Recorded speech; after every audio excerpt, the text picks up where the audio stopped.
Salut tout le monde, ici Rémi. Aujourd'hui, je vais vous dévoiler quelque chose. J'ai gagné 1,16 million de dollars.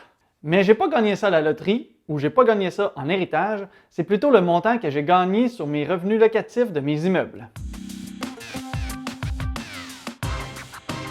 Donc aujourd'hui, j'ai décidé que j'allais vous donner tous mes chiffres depuis que j'ai commencé à investir en immobilier en 2012. En fait, je vais vous donner seulement mes revenus parce que si j'incluais les dépenses, 1, ça deviendrait beaucoup trop long et 2, ça deviendrait beaucoup trop lourd et trop compliqué à comprendre. Donc pour l'instant, on se concentre sur les revenus.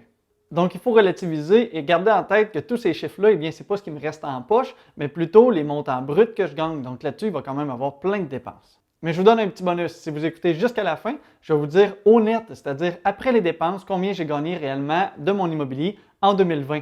Donc vous allez voir si je suis capable de vivre de mes 77 portes.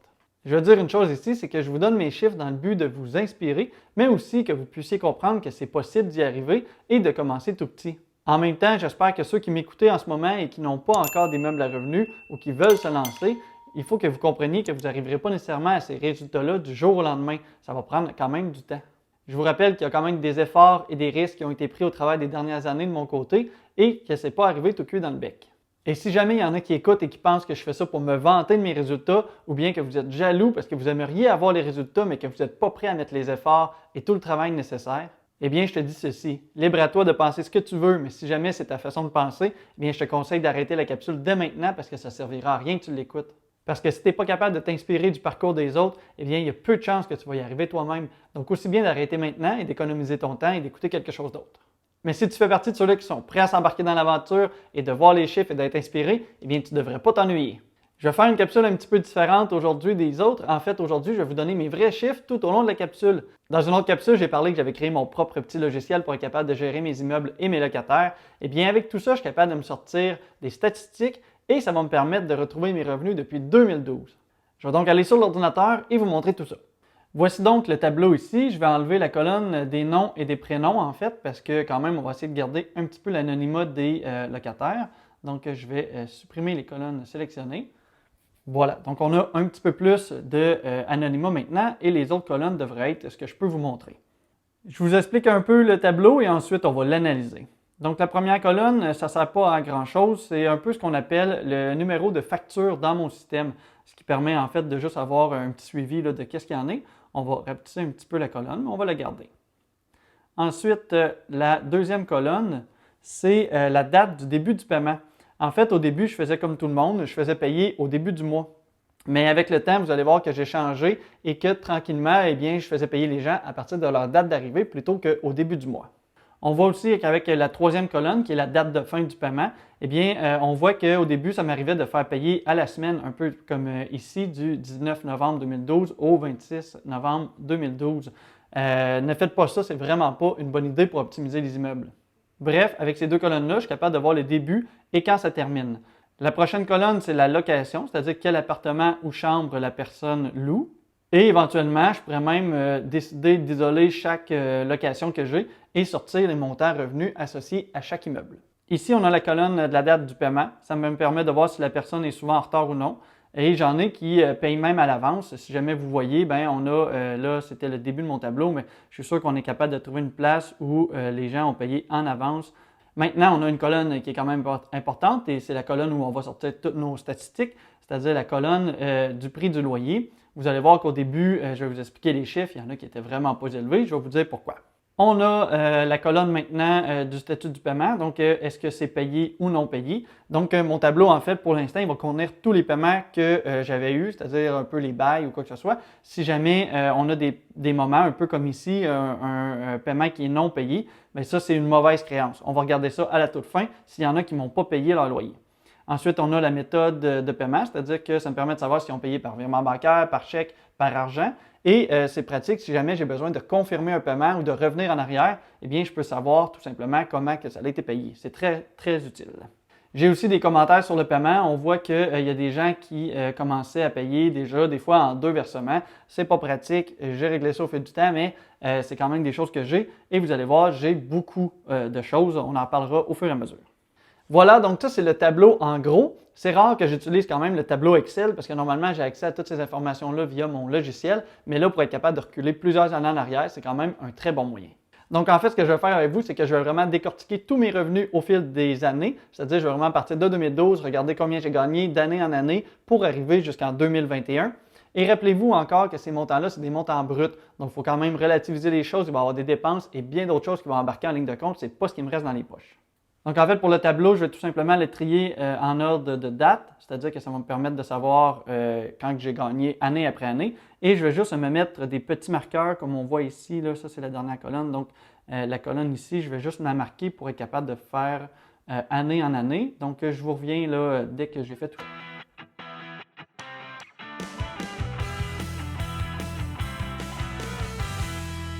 Donc voilà, j'ai classé mon tableau et j'y vais comme ça. Donc en fait, j'ai commencé l'immobilier en 2012, j'y connaissais absolument rien. J'ai acheté un duplex sur un coup de tête et j'ai tout appris en fait par la suite. Donc j'y allais vraiment graduellement avec mes essais et erreurs. Donc je vais aller avec les revenus maintenant. Donc j'ai acheté un duplex. Un duplex, c'est 2 loyers, c'est 2 personnes à s'occuper et c'est 2 paiements qui vont rentrer. Et dans mon cas, en 2012, sur l'immeuble que j'ai acheté, c'était pas des gros loyers qui rentraient. Donc les premiers loyers que j'ai eus, on est capable de les voir ici dans le tableau, c'est 360 pour un 5,5 et 310 pour un 3,5. Donc, c'était quand même pas des gros loyers. J'ai acheté le duplex en février, mais je n'ai pas seulement eu les revenus du duplex en 2012 parce que j'ai aussi acheté une première maison de chambre en octobre qui contenait 12 chambres. Donc, je me suis retrouvé dès octobre avec une possibilité de 12 locataires de plus, ce qui me faisait en tout 14. Je dis ici que c'était une possibilité d'avoir 12 locataires de plus parce qu'en fait, au début, c'était des chambres et j'étais loin d'être capable de louer toutes mes chambres. Donc oui, j'avais 14 portes en tout, mais je n'avais pas tout le temps 14 locataires. Et en plus, je me compliquais la vie. En fait, vous pouvez voir ici que ça m'arrivait de louer à la semaine pour seulement 75 $ la semaine ou 300 $ par mois. Bref, c'était vraiment du taponnage. En plus, virement Interact, ça n'existait pas et je devais passer toutes les semaines chercher les loyers en argent physique ou en chèque. C'était vraiment compliqué. C'était quand même un vrai bordel à gérer, mais ça m'a permis, dès le 2e mois que j'avais commencé à avoir des chambres, d'être obligé de m'organiser pour avoir un logiciel de gestion, ce qui me permettait de vraiment faire le tour de mes choses, parce que sinon, je n'y arriverais pas. Donc, en 2012, on va regarder le tableau. Ce n'est pas tous mes revenus qui sont indiqués dans mon logiciel, parce qu'au tout début, je ne l'avais pas seulement avec le duplex, mais quand même, on peut voir que sur 2 mois, on va faire le total ici, donc je vais sélectionner tous mes montants de 2012, et sur 2 mois, j'ai gagné un montant de 6 200 $. Donc, 6 200 $ sur ce montant-là, eh bien, en fait, j'ai dû gérer 44 paiements. Entre autres, parce que plusieurs, ils payaient par semaine. Donc, même si c'est juste 2 mois sur 14 locataires, en théorie, ça aurait dû faire 28 versements. Mais comme il y en a qui payaient à la semaine, eh bien, c'était quand même beaucoup plus. On peut voir aussi qu'en 2012, eh bien, tout le monde que j'avais avait payé son logement, donc je n'avais pas eu de mauvaise créance. Et que ça commençait déjà qu'il y en avait qui payaient par plusieurs versements. Donc, on peut voir ici, son loyer était seulement de 240. C'était une chambre, probablement la chambre que j'avais la moins chère, mais lui, il était déjà là quand j'ai acheté. Et il payait des fois en 2 versements. Donc, c'était quand même pas des gens qui étaient très, très aisés d'être là, évidemment. Et j'avais une moyenne de paiement qu'on peut voir ici de 140 $. Retenez ce chiffre, ça va quand même être important plus tard. C'est comme ça un peu que je définis si mes immeubles sont bien optimisés. Donc voilà pour les données que j'ai en 2012, mais c'est quand même en 2013 que ça commence à être vraiment intéressant. Donc je vais rassembler maintenant les paiements de 2013, donc ça commence ici, et on va pouvoir analyser ça un peu. Donc maintenant, on va avoir une année complète. Je descends, vous allez voir que j'ai beaucoup de paiements. Donc j'arrive ici, et voyons voir ce que j'ai comme chiffre en 2013. Donc on voit que mes revenus totaux ont été de 45 025 $. C'est pas si pire pour une 2e année dans l'immobilier quand même, mais c'était beaucoup de travail. En tout, j'ai eu 351 paiements à percevoir, une moyenne de seulement 128 $ comparé à 140 en 2012. Donc chaque passage que je faisais en fait me rapportait moins que l'année d'avant. C'est là que j'ai compris aussi qu'il fallait que je fasse des petits changements parce que ça devenait quand même compliqué à gérer. Donc ça, c'était mes chiffres de 2013, mais passons tout de suite à 2014 pour pouvoir comparer une année complète avec une autre année complète. Donc en 2014, je vais revenir ici. Et en 2014, donc en 2014, les revenus totaux ont été de 45 205 $. Donc aucun changement par rapport à 2013. Par contre, j'ai diminué de beaucoup la possibilité de payer à la semaine. C'est là que j'ai réalisé que les règles hôtelières, en plus, qu'on ne pouvait pas vraiment louer à moins de 30 jours, sinon il faut être inscrit pour les règles hôtelières. Bref, il y avait tout un bordel au travers de ça. Donc, j'ai décidé que je ne voulais plus gérer ça comme un hôtel, mais plutôt comme un logement. C'est-à-dire, même si je loue seulement une chambre, eh bien, les gens maintenant louais au mois, ou du moins ça m'arrivait encore parce que j'avais des habitudes, mais je changeais ça au fil du temps. On voit donc que pour les mêmes revenus que 2013, eh bien, j'ai géré 278 logements au lieu du 351 en 2013 et pour une moyenne de 162 $. J'étais pas encore tout placé et optimisé, mais tranquillement, j'y arrivais. Passons maintenant en 2015. Donc, je vais cliquer ici. On va descendre jusqu'à ma ligne. Donc, on arrive ici en 2015 et je me suis mis à regarder pour acheter d'autres immeubles en 2015. Ça faisait quand même quelques années que j'avais mes premiers, mais je ne trouvais rien qui répondait à mes critères et j'ai décidé de rien acheter de plus. Donc, je suis toujours à 14 locataires, 12 chambres et un duplex depuis maintenant à peu près 3 ans. Mais les premières années dans mes chambres, j'étais pas plein. En fait, j'étais pas optimisé. J'arrivais pas non plus à remplir mes immeubles. Donc, j'ai travaillé fort pour qu'en 2015, j'ai optimisé ma publicité, mon réseau de contacts, ma façon de faire. J'ai diminué mon taux de roulement en offrant une meilleure qualité. Bref, avec les mêmes immeubles, je me suis retrouvé à faire des revenus complètement différents et je me suis retrouvé à monter les revenus jusqu'à 51 157 $. C'est à peu près 6 000 $ de plus que l'année d'avant avec aucun locataire ou plutôt avec aucun immeuble de plus. J'avais 249 paiements, donc c'est encore moins que l'année d'avant, mais pourtant, ma moyenne de chaque paiement a monté. Tu sais, quand je dis que j'ai appris sur le tas, là, vous êtes vraiment capable de voir ici ma progression de l'optimisation et de ce que j'ai appris. En fait, ce n'est pas arrivé du jour au lendemain. Je parle quand même d'une année à chaque fois ici, donc oui, ça se dit rapidement, mais il y a quand même aussi 365 jours qui s'est passé. Donc, c'est vraiment d'apprendre tranquillement, mais c'est comme ça que j'ai pu faire mes bases en immobilier. Maintenant, on va regarder 2016. Donc, encore une fois, en 2016, je n'ai pas acheté d'immeuble, j'ai toujours resté avec mes 14 portes. Par contre, j'ai continué à faire de l'amélioration, j'ai fait de l'optimisation et en 2016, je suis arrivé avec un revenu total de, on va regarder ça ici, on arrive ici, je suis arrivé avec un revenu total de 55 195 $. J'en suis à 10 000 $ de plus que 2 ans avant, tout ça avec les mêmes immeubles. J'ai un nombre de paiements à peu près égal à l'année d'avant et une moyenne qui est encore plus élevée. Donc, si on met ça en perspective, depuis maintenant 4 ans en immobilier, je vais revenir sélectionner tous mes paiements depuis 2012 et j'ai gagné un montant de 202 182 $. Je vous rappelle que ce n'est pas l'argent qui me reste dans les poches. Moi, j'appelle ça plutôt l'argent que je transige. Transige, ça se dit mal. Donc, en fait, c'est l'argent qui rentre. Oui, ça rentre beaucoup, mais ça va aussi sortir beaucoup, même qu'il y a des années où ça va sortir plus que ce que ça va rentrer. Et à la fin aussi, je vous dis pourquoi ce n'est pas tout à fait ces revenus-là que j'ai gagnés, même si c'est les chiffres qui sont dans mon document. Si en 2016, mes revenus avaient augmenté, tout ça avec les mêmes immeubles, c'est parce que mon taux d'inoccupation, lui, diminuait. Les besoins pour les chambres dans mon secteur, eh bien, commençaient à augmenter et en plus, il y avait tranquillement des travailleurs étrangers qui arrivaient dans la région. C'est en 2017 que les choses ont commencé à vraiment exploser un petit peu pour moi. En fait, je me retrouvais avec avoir de la demande pour les chambres, mais je n'avais pas assez de chambres pour les répondre à la demande. Donc, en fait, je me suis retrouvé à vouloir acheter un autre immeuble. J'ai donc décidé d'agrandir mon parc immobilier en achetant un autre immeuble et en fait, j'ai trouvé une ancienne résidence pour personnes âgées qui contenait 32 chambres. Donc, je suis maintenant passé avec 46 locataires potentiels. Mais bon, comme je connaissais déjà le marché, que j'avais déjà trouvé des manières pour optimiser mes choses, que je connaissais la demande, eh bien, ça me stressait quand même pas trop. Bon, OK, je vais vous l'avouer, j'étais vraiment stressé, mais j'étais quand même confiant avec l'avenir. J'ai acheté l'immeuble en avril 2017, donc je n'ai pas eu l'immeuble pendant toute l'année. Et en plus, non seulement quand je l'ai acheté, il était vide, donc il n'y avait pas de revenus directement sur l'immeuble, il a fallu que je construise ça au travers du temps, mais en plus, il y avait des chambres qui demandaient des réparations, donc je ne pouvais pas les louer tout de suite. Mais regardons mes revenus pour 2017, on voit qu'il y a quand même un bon gap. Donc, on va revenir ici en 2017, 2016, 2015, 2016. Donc, on va regarder en 2017, ça commence ici, et on va descendre. Donc, en 2017, j'ai gagné un montant de 87 881 $. C'est une augmentation d'un peu plus de 30 000 $ sur la dernière année. Évidemment, je me suis mis à avoir un petit peu plus de paiements parce que j'avais plus de locataires, donc j'en ai eu 322.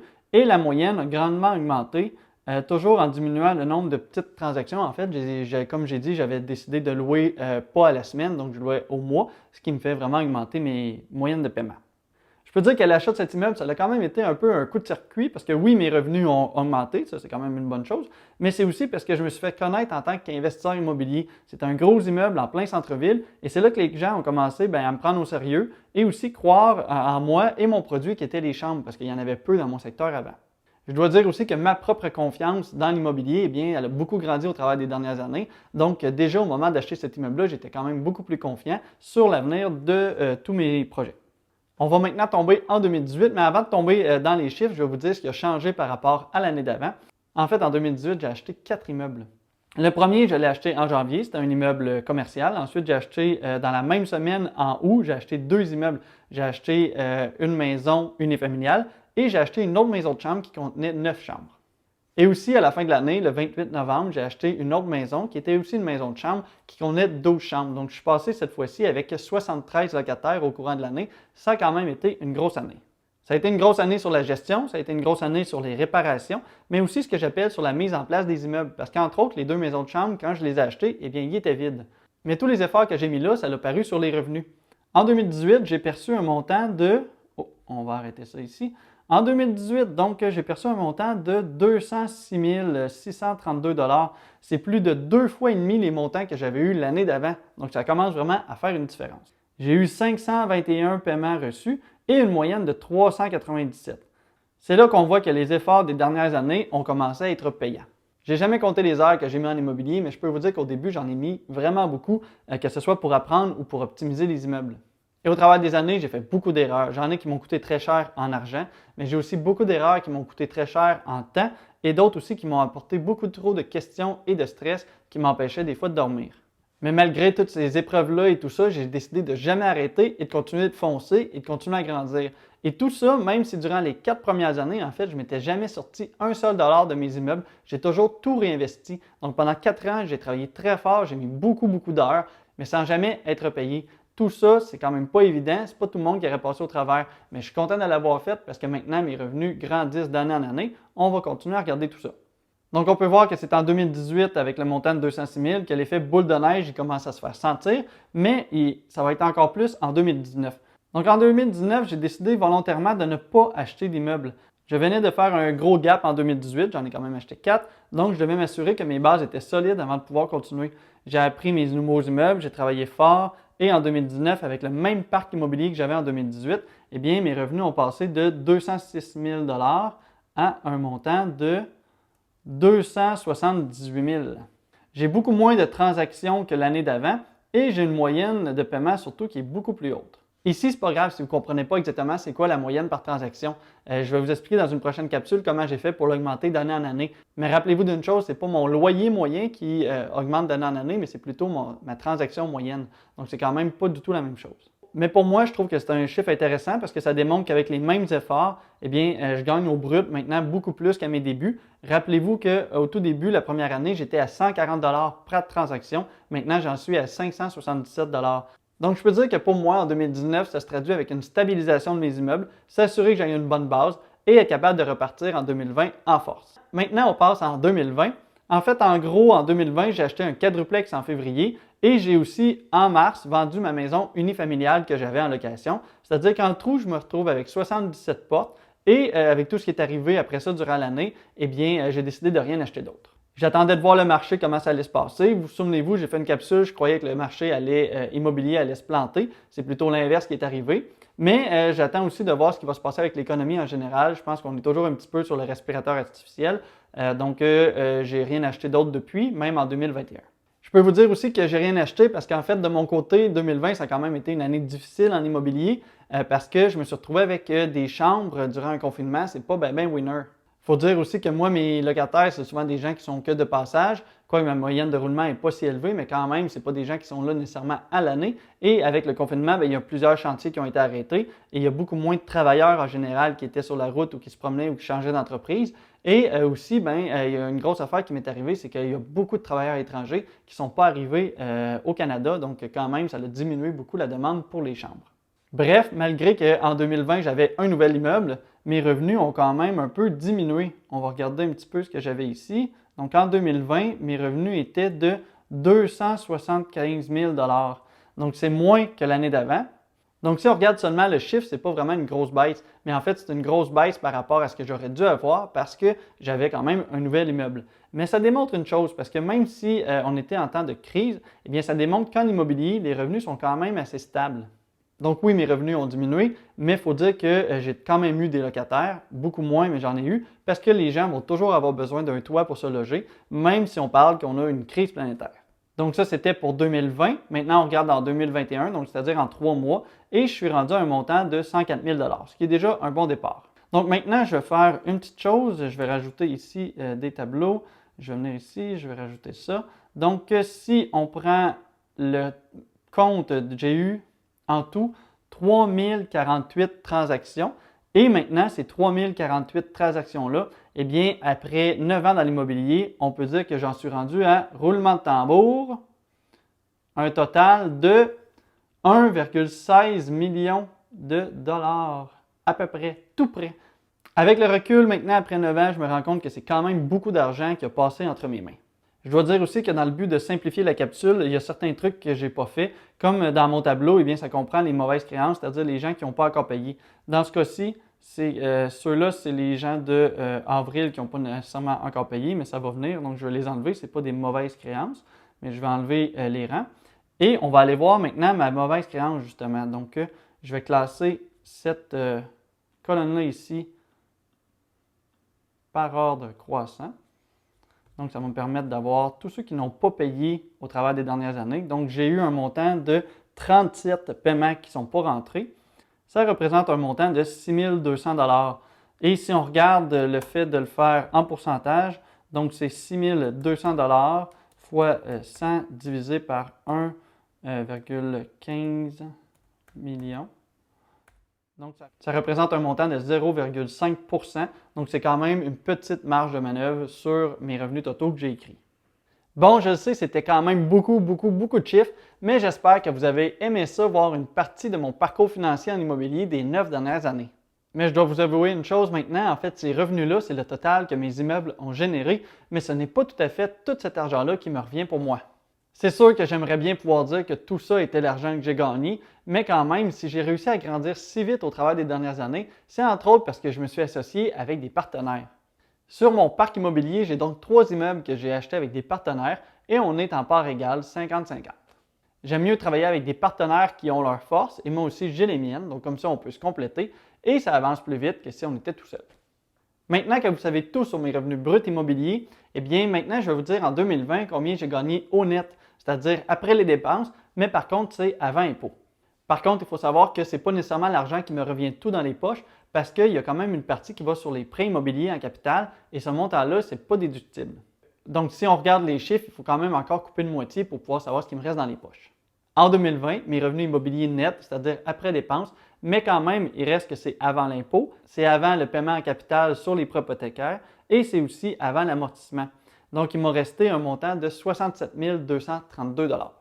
Donc, sur ce montant-là, il faut encore enlever de l'argent par rapport au poste que je viens de dire. Donc, dans les faits, dans mes poches, vraiment, à la fin de l'année, il m'a resté à peu près 30 000 $. Tout ça pour faire la gestion d'un parc immobilier de 77 unités. Maintenant, la grande question, est-ce que c'est assez pour pouvoir en vivre? Eh bien, moi, je considère que oui, parce que j'ai quand même pas un gros train de vie et pour moi, c'est amplement suffisant. Et je vous répète que pour en arriver là, eh bien, pour moi, ça m'a pris 9 ans. Ça m'a pris 9 ans de prendre des risques, de faire des erreurs, mais j'ai aussi fait des bons coups. Par contre, 9 ans, c'est quand même long. Il ne faut pas penser que tout va arriver du jour au lendemain. Vous aussi, dans votre parcours, vous allez devoir apprendre et aussi faire vos propres erreurs. Mais si vous voulez apprendre encore plus de mes erreurs plutôt que de faire les vôtres, eh bien, sachez que je fais de l'accompagnement personnalisé avec certaines personnes qui s'inscrivent auprès de Patreon. Il y a un lien en description. Ça va me faire un grand plaisir de pouvoir partager avec vous et aussi de vous accompagner dans votre propre réussite. J'aurais encore beaucoup de choses à vous dire, mais ça commence déjà à être une longue capsule, donc je ne pourrais pas parler de la plus-value que j'ai sur mes immeubles que j'ai gagné aussi au travers des dernières années, tout comme l'équité que j'ai remboursée, mais tout ça, ça va se retrouver sur d'autres capsules, donc je vous invite à vous abonner pour voir les prochaines capsules sur les finances et l'immobilier. Et ceux qui veulent faire le grand saut et acheter leur premier immeuble à revenu, eh bien j'ai un lien en description qui pourrait t'intéresser pour apprendre comment tout ça marche. Et si tu apprécies ce genre de capsule où vraiment j'ai dévoilé tous mes chiffres, eh bien je t'invite à aimer la vidéo pour m'aider avec l'algorithme de YouTube, mais aussi pour que je sache que ça t'intéresse. Donc là-dessus, bon succès et à la prochaine!